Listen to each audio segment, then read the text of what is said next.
Today we're going to get an update on the Rainforest turf scour by Santa Monica.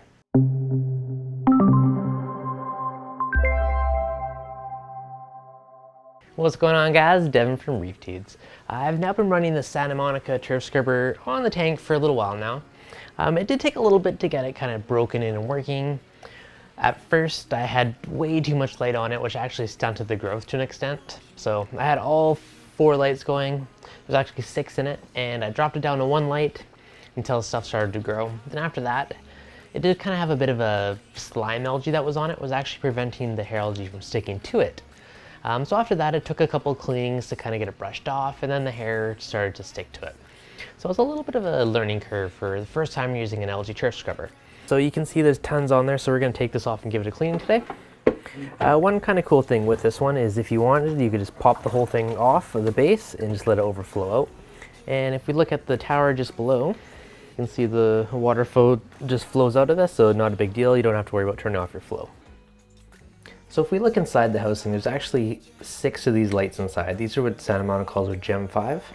And we got 3 on each side, so it is a ton of light. So far I've only actually used 4 of them. I haven't had a need to use all 6 yet, because they are very bright and powerful.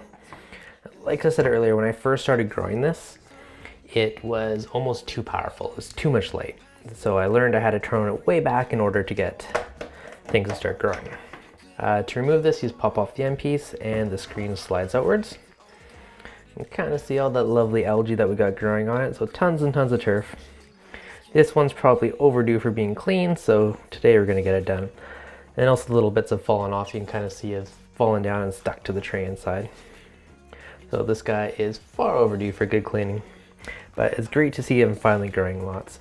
I actually at one point accidentally kind of killed it because I turned off the flow shooting a video about the Apex voice automation when I turned off my reactor flow, and that actually killed the algae because there was no flow and it dried out, so that was kind of no fun.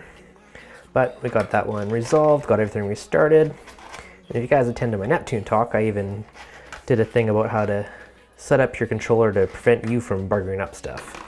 So I'll probably do a future video on that one and show you guys how you can set up alerts to let you know if you forget to turn something back on. Look at all that lovely algae. So all this green hair algae is nutrients that were pulled out of the water. Now when this is done, I'm probably going to give them a bit of the middle, a bit of a scrub too. And this is going to hopefully help any little bits that didn't attach to it for future. Easiest way to clean this off is just to use a credit card or something to scrape it. Now when I put this back on the tank after cleaning, I'll show you guys how to do it. But one of the important things is getting the proper amount of flow for your scrubber. And to get the proper amount of flow, you want to make sure the screen's entirely covered. If you have too much flow, like just raging rapids down the side, it's actually harder for the hair algae to attach. If you don't have enough flow, it's not really going to grow and hook on the screen. So you kind of got to find the happy medium, and that's a good chunk of tuning your algae scrubber for the first part.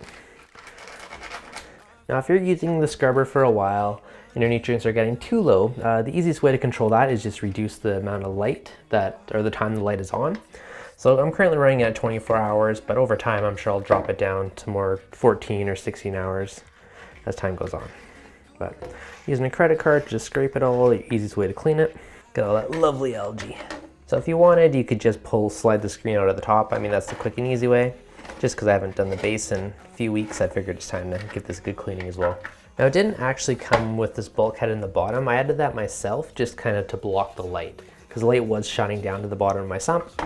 And just to prevent any algae from growing, I put this bulkhead in along this little screen, and it just stops the light. Kind of channels it. You might see the odd speck, but it stops a lot of light from going into the sump, which keeps it nice and clean. Now if you guys do have that type of slime algae in there, or you're really going to get a good cleaning, just using a little scrub brush like this works well. Something you can grab at the dollar store. I think this guy's from IKEA.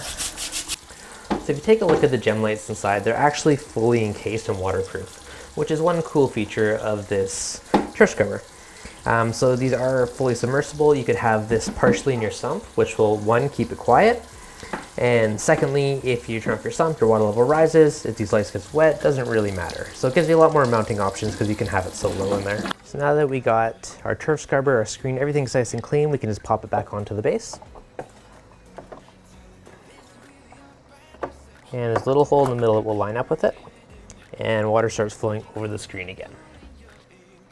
So it might be a little bit harder to tell, but you want the screen covered. You don't want any dry spots in it. You want to make sure everywhere's getting it, but you don't want to have too strong a flow. Otherwise, that may inhibit the algae from attaching to the screen. And once that's done, we just pop the top back on and plug in our lights. Now I'm actually going to try mixing up the lights this time. I think I'm going to do 2 lights on a top and bottom on one side and the middle light on the opposite side. All right, so we got top and bottom on one side and the middle on the other. So I'm going to try this and see if I notice any of the difference or see if it fills in that middle section a bit more for those growth rings.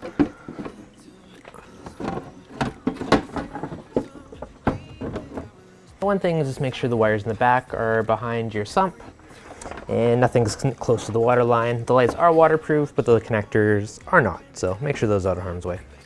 Now you'll also notice I have the base below the water line, and I do this on purpose to get rid of any waterfall noise. Getting rid of that, it makes sure everything submerges underwater, and it's going to keep it silent. Now you can also see at the bottom I do have that little intake strainer on there, and that kills basically any light that would otherwise be escaping and lighting up, potentially growing algae on the bottom of the sump. So super quick, easy little mod that I think is working pretty well. The other big thing is playing with the flow. If you have too much flow, it actually will prevent the algae from attaching. If you don't have enough flow, it's not really going to grow properly. So you got to find the happy medium. What I've found is basically you just want a sheet of water covering the screen. You don't want any dry spots, but you also don't want to be hanging it off. So you just got to find that nice, perfect happy medium, and you should be doing all right. Aside from that, so far so good. It took a few weeks for me to finally get things rolling and started and growing on the screen. So there was certainly a break-in period. The fact that I actually had the pump turned off when I was filming a different video, forgot to turn it back on, didn't help, so I kind of had to reset it. Aside from that, it seems to be doing well. It's finally starting to grow. I'm starting to be able to harvest algae on a regular basis, which is awesome to see. And yeah, so if you guys have any questions about it, as always, let me know in the comments below. If you enjoyed this update, smash that like button. I'll catch you guys on the next video. So it's better to start with a little bit less light and build yourself up. Is it clean? Thanks, buddy. Hi.